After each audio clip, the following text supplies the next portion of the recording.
Estamos iniciando mais um programa de língua portuguesa aqui com a nossa jornalista Marlise, que sempre tem trazido alguma coisa interessante.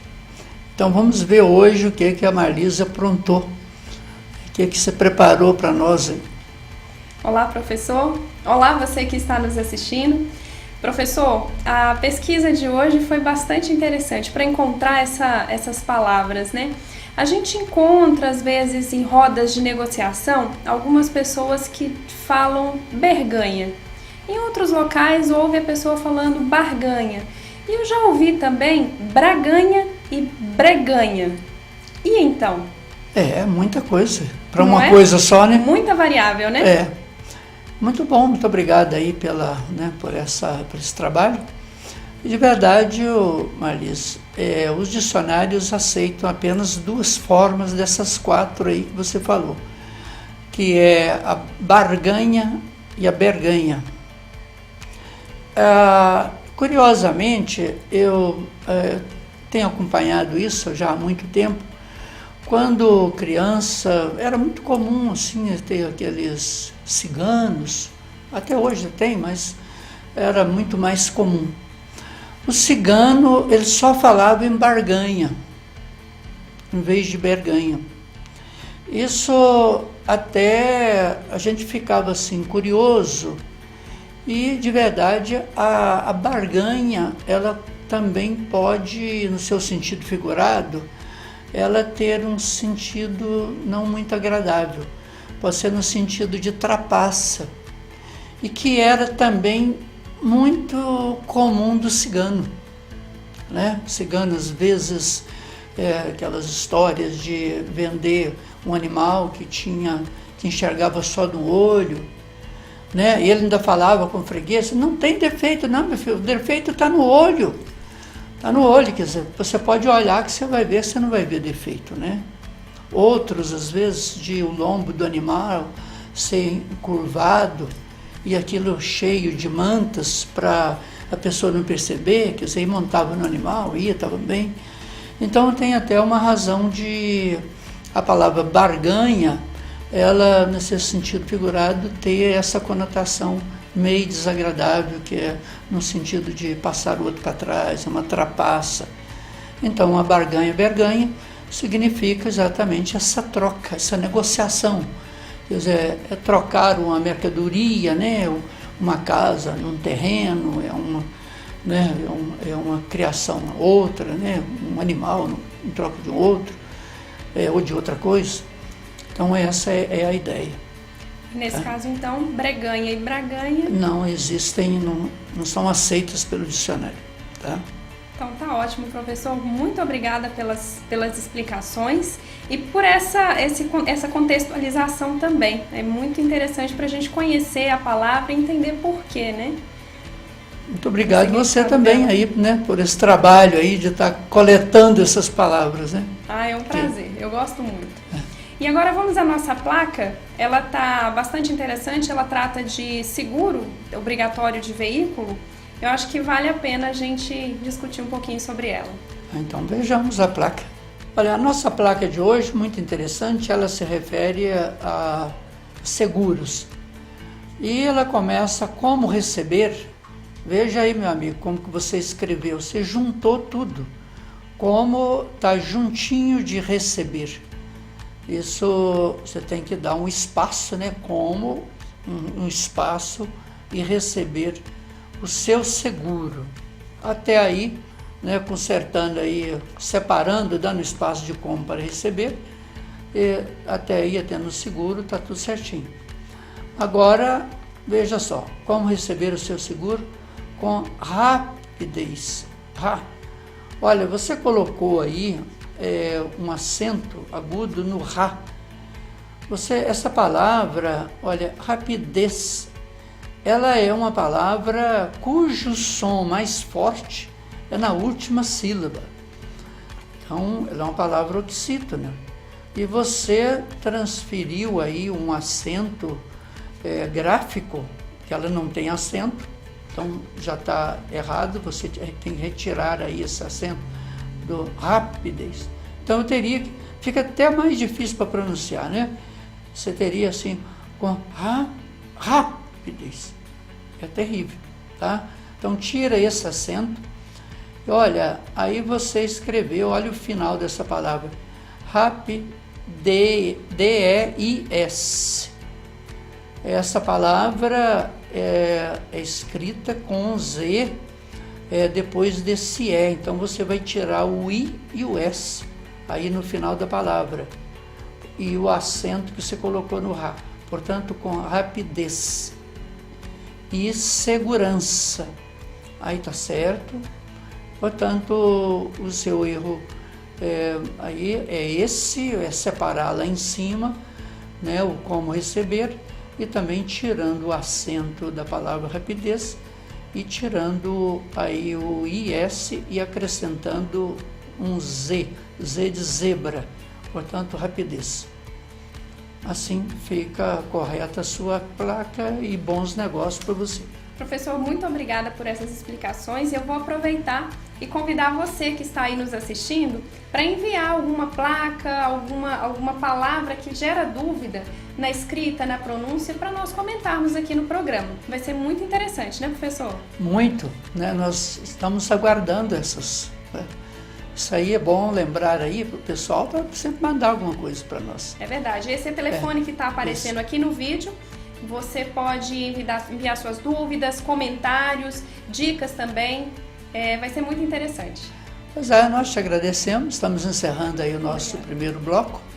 E prepare aí para o próximo, se Deus quiser, não é isso? Pode deixar. Né? E a você que está nos assistindo, nós pedimos você para continuar conosco, que nós temos aí para o segundo bloco uma convidada muito especial que vai falar também um pouco para nós sobre linguagem. Então até lá, daqui a pouquinho.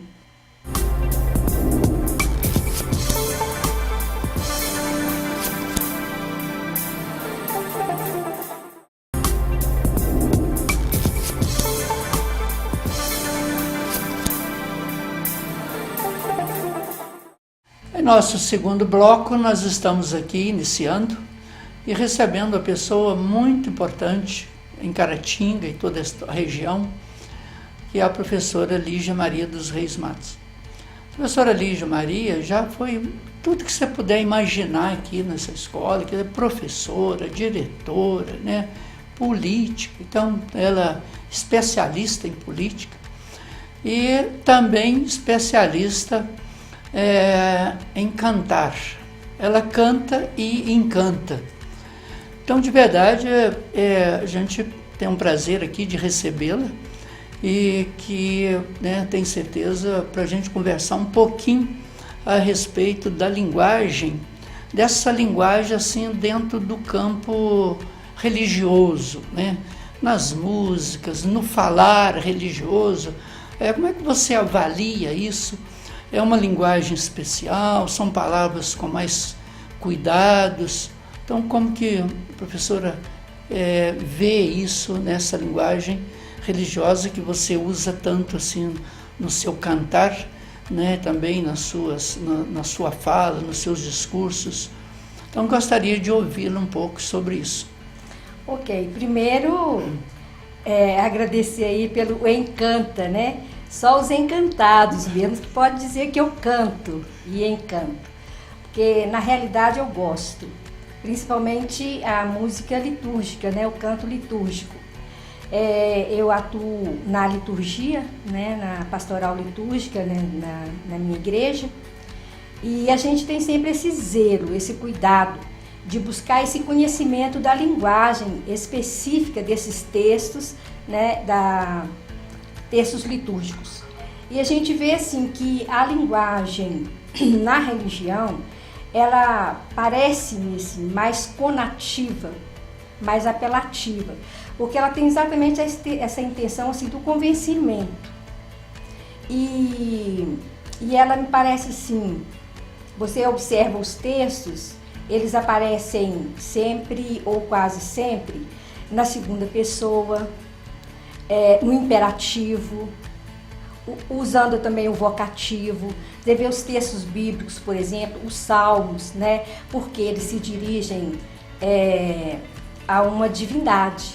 E o objetivo do interlocutor, do texto bíblico, né, do texto litúrgico, é exatamente isso, levar o outro, né, o interlocutor, a ter essa experiência com o divino.